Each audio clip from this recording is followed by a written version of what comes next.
pembahasan soal pada post-test di modul pembelajaran sosial emosional pada program profesi guru yang ada bagi guru tertentu. Post-test ada 3, yang masing-masing post-test itu ada 5 soal, dan setiap soal itu punya nilai bobot skor yang berbeda-beda. Kita akan coba membahas satu persatu, mulai dari post-test PSE atau pembelajaran sosial emosional yang 1.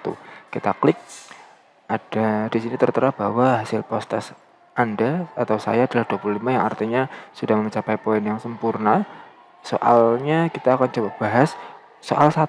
Sebelum berangkat ke sekolah ada konflik di rumah, sehingga suasana kita tidak baik.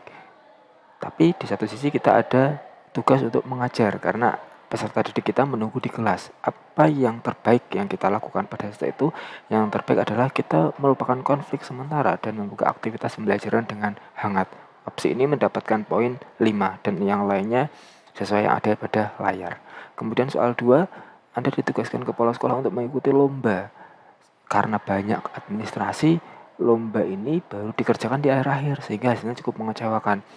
Maka yang perlu kita lakukan sebagai satu-satunya guru yang mengikuti lomba adalah ke depan perlu melakukan refleksi, sehingga kita perlu mencatat tugas-tugas yang ada agar tidak ada yang terlupa dan agar sesuai dengan timeline atau jadwal yang kita buat. Kemudian yang lainnya juga menyesuaikan. Soal nomor 3, Anda datang ke sekolah setengah jam lebih lambat karena perlu mengantar anak ke dokter.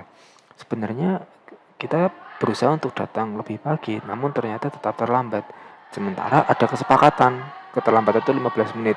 Sebagai guru, apa yang perlu kita lakukan? Maka yang paling baik adalah meminta maaf dan membuat kesepakatan konsekuensi dengan peserta didik. Konsekuensi seperti apa terhadap kondisi tersebut. Dan yang paling utama meminta maaf. Jadi tidak, kalau alasan malah justru memiliki poin atau bobot yang lebih rendah.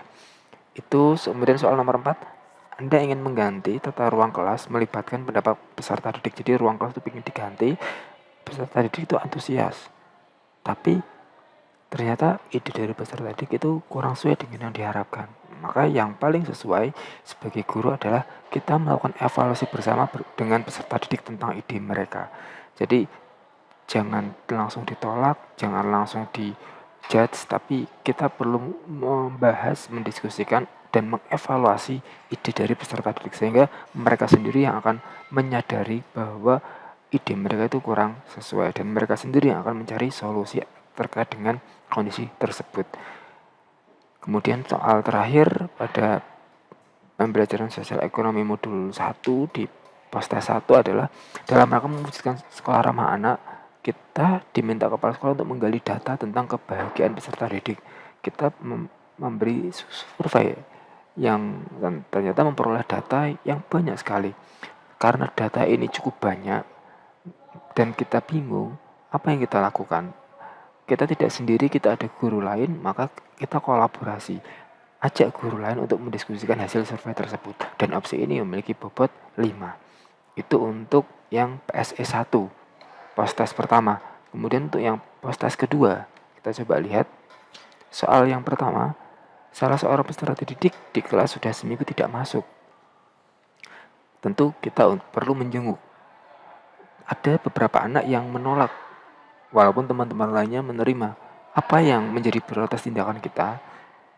Prioritasnya adalah kita tetap mengajak semua teman atau semua anak-anak menjenguk dengan memastikan bahwa peserta didik itu aman dikunjungi. Jadi kita memastikan dulu kelima anak ini bahwa tetap tenang, ada bapak ibu guru yang mendampingi, dan perjalanannya aman, serta nanti bisa kembali ke sekolah dan lancar dalam mengikuti pembelajaran. Itu yang perlu ditekankan, sehingga jawaban ini memiliki poin yang tinggi. Nomor 2, soal 2, kita membeli makan siang di kantin, namun ada antrean yang panjang. Ketika kasir melihat kita ingin membayar, dia mempersilahkan kita untuk langsung masuk, karena kita sebagai seorang guru. Padahal di satu sisi ada siswa juga yang ikut antri.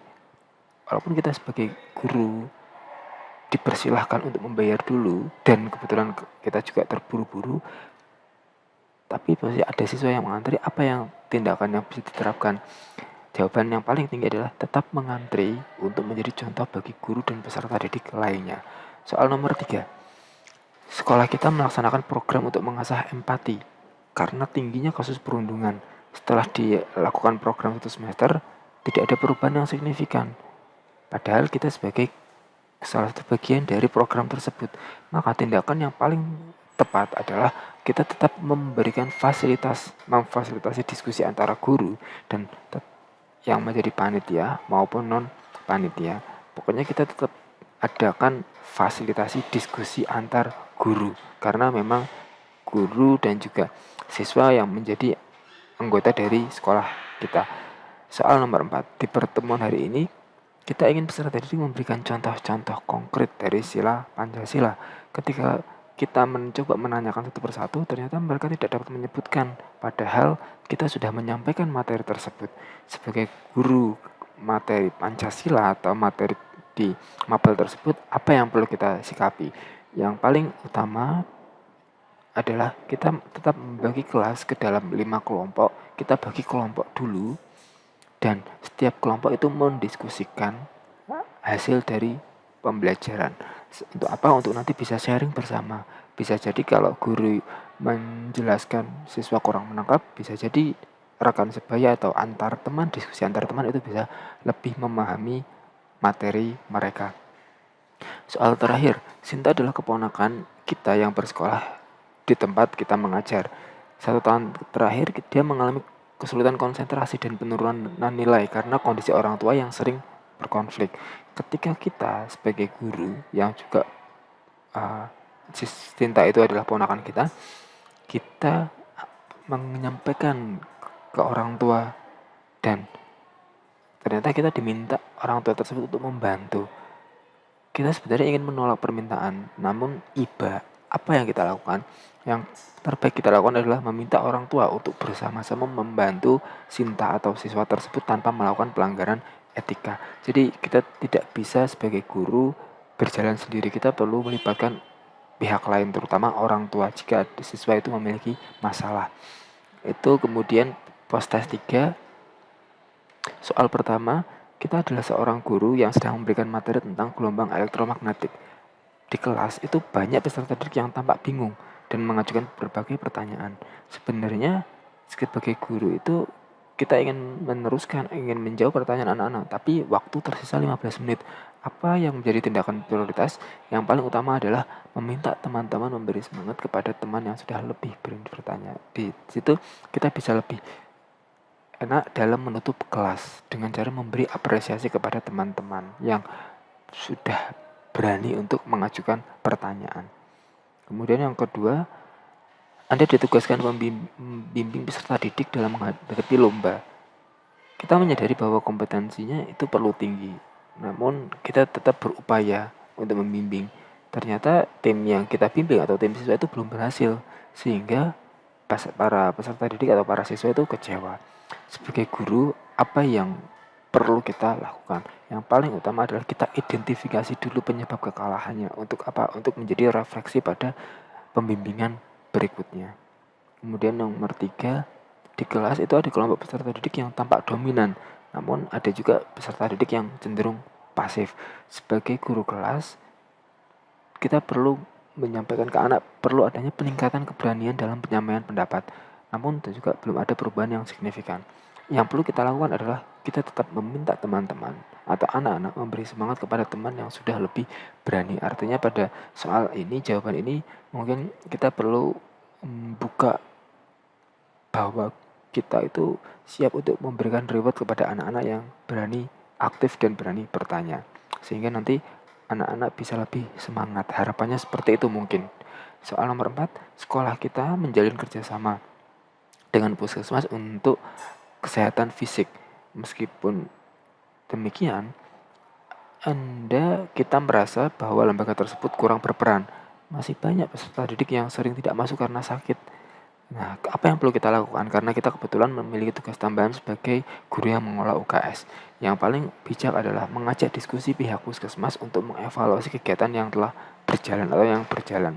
Sehingga kita bisa melihat poin-poin apa yang perlu diidentifikasi dan dibenahi, seperti itu.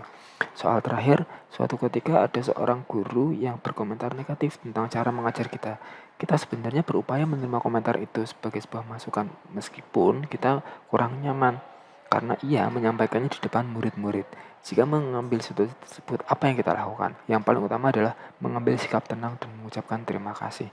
Tenang saja, tidak perlu dibuat pikiran, dan kita harus tetap mengerjakan tugas kita dengan profesional. Demikian pembahasan dari post-test pada modul pembelajaran sosial ekonomi. Terima kasih.